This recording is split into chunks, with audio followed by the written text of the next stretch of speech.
Hello दोस्तों, welcome. स्वागत है एक और न्यू वीडियो में। आज का टॉपिक है हमारा बेटी बचाओ बेटी पढ़ाओ हिंदी निबंध लेखन जो है उसके बारे में डिस्कस कर रहे हैं। तो सबसे पहले हमारे पास एक विषय है जिस पर हमें निबंध लिखना है। तो विषय कौन सा है आपको पहले ही पता है, टाइटल और थंबनेल आपने देख ही लिया होगा। ठीक है, आज का टॉपिक है बेटी बचाओ बेटी पढ़ाओ। ओके, तो इसके बारे में full step by step discuss करेंगे। तो सबसे पहले आपको टाइटल लिख लेना है। ठीक है, मैं आपको एग्ज़ाम के ज़रिए से तैयारी करवा रहा हूँ। ठीक है, तो सबसे पहले आपको जो भी विषय मिल रहे हैं, जिस निबंध पर आपको अच्छे से आपका मतलब आपका ध्यान काफ़ी अच्छा है उसके ऊपर और आप उस पर लिख सकते हैं। तो आप पहले जो ऑप्शन है आपका वो लिखेंगे इस प्रकार। जो ऑप्शन है आपका अंदर जो ऑप्शन है ना, ये इस प्रकार लिख के और बेटी बचाओ बेटी पढ़ाओ और लिख कर अंडरलाइन भी कर देना है। ठीक है जी, इस प्रकार करने के बाद आप फिर नीचे लिखेंगे रूपरेखा। अब रूपरेखा किसी को पता होगा, किसी को नहीं होगा। ठीक है, तो रूपरेखा लिखनी होगी। रूपरेखा में क्या होगा वह मैं बता देता हूँ। ठीक है, आप जितने भी निबंध में पॉइंट लिखेंगे ना, जैसे मैं आपको आगे बता रहा हूँ, मेरे पास ये कुछ जैसे प्रस्तावना है मेरे पास। ये एक पॉइंट है, ये पहला।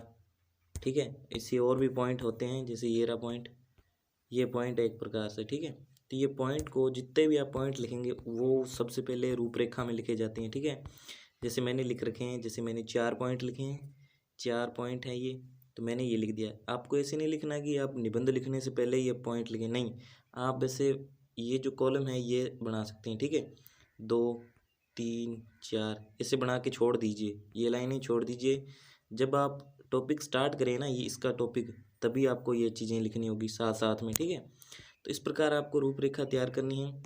रूपरेखा तैयार कर लेनी है, उसके बाद पॉइंट छोड़ देने हैं और बाद में प्रस्तावना तो सबसे पहले यही है और सबसे लास्ट में उपसंहार है, ये तो है ही है। उसके फिर हम स्टार्ट करेंगे अपना जो निबंध है वो स्टार्ट करते हैं। ठीक है, वो स्टार्ट इस प्रकार से करेंगे। देखिए, जो हमारा टाइटल है, जो हमारा शीर्षक है, वो सबसे पहले ऊपर लिखेंगे, बेटी बचाओ बेटी पढ़ाओ। ठीक है, इस प्रकार लिख लिया।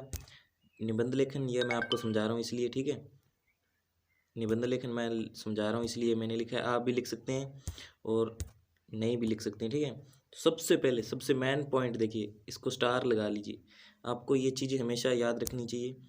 आपको कोई भी चीज़ लिखें, कोई भी काम हो आपको, या पत्र लेखन भी हो सकता है, किसी पे भी हो सकता है। ठीक है, उसमें आपको आकर्षित बनाने के लिए आपको कुछ ना कुछ करना पड़ता है।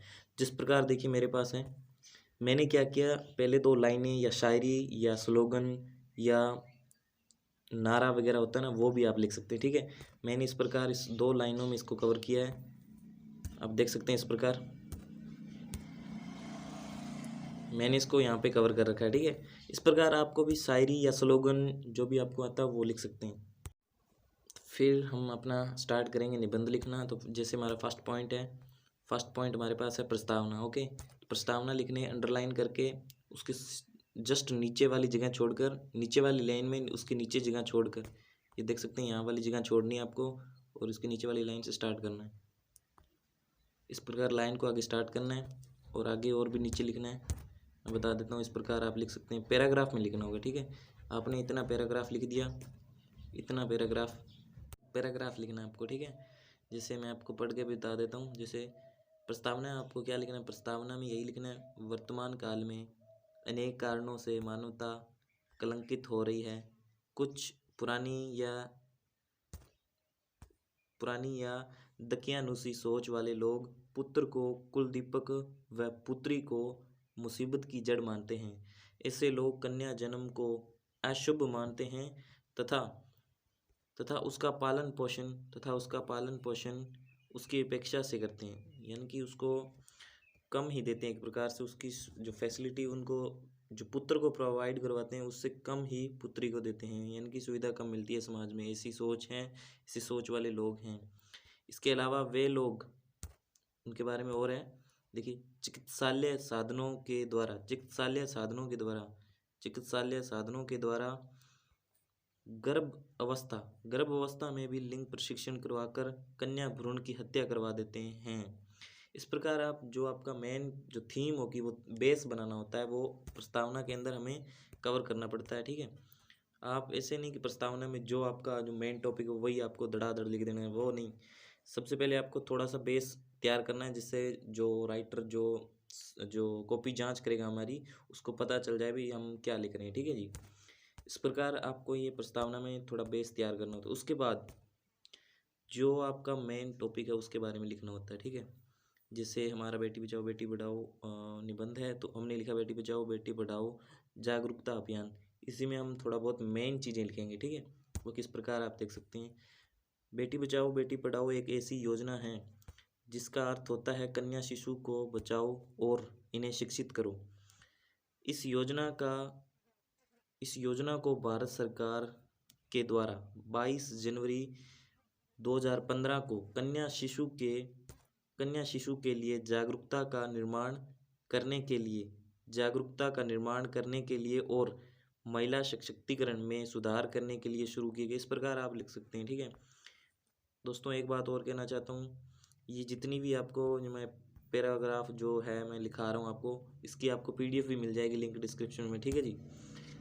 थर्ड पॉइंट पे बात कर रहा हूँ, इसमें थोड़ी बहुत और बेसिक्स चीज़ें लिख सकते हैं आप, जैसे इस अभियान की आवश्यकता, जैसे कोरोना वायरस हो तो हम उसके इंपॉर्टेंस के बारे में लिखेंगे, ठीक है। उसके लक्षण हो गए, उसके बचाव हो गए, वैसे वैसे और भी कुछ अपने दिमाग लगा के लिख सकते हैं। मैं आपको एक बेस तैयार कर रहा हूँ, ठीक है, कि आपको लिखना कैसे होता है वो मैं आपको समझा रहा हूँ। और आपका जो होमवर्क भी करना हो तो इसी में से कर सकते हैं आसानी से। मैं बहुत अच्छे से लिखा, खुद से लिखा है, ठीक है।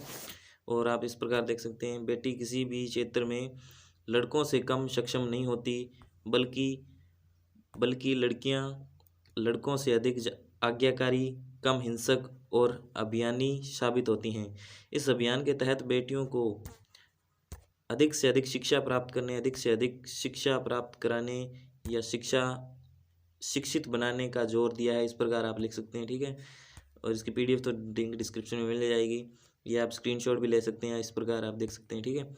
फिर सबसे लास्ट में ये टॉपिक आपको सबसे हर जगह लिखना ही होता है, ठीक है। उपसार लिखा आपने, जैसे इस प्रकार बेटे को जीने अथवा अच्छी शिक्षा। जैसे उपसार में क्या होता है, जो आपने समझाया ना उसका बिल्कुल जो आप पाठ का सार देखते हैं ना वही इसमें होता है। आपका सारा निचोड़ इसमें होना चाहिए। जैसे कुछ मेन बातें आप कह दो, बस इतनी काफ़ी है। जिस प्रकार बेटे को जीने का, अच्छी शिक्षा ग्रहण करने का अधिकार है, ठीक उसी प्रकार बेटे को भी जीवित रहने या शिक्षित होने का समान अधिकार है। हमें इस बात को खुद भी समझना होगा और संपूर्ण समाज को भी समझाना होगा। इस प्रकार, ठीक है। और इसी प्रकार आप एंड कर सकते हैं। यह छोटा सा आसानी से मैंने आपको समझाया है और इसकी लिंक डिस्क्रिप्शन में आपको मिल जाएगी। आप देख सकते हैं, ये पूरा PDF आपको मिल जाएगी, ठीक है। कोई टेंशन वाली बात नहीं है। और मैंने जो कुछ बताया वैसे आपको लिखना है।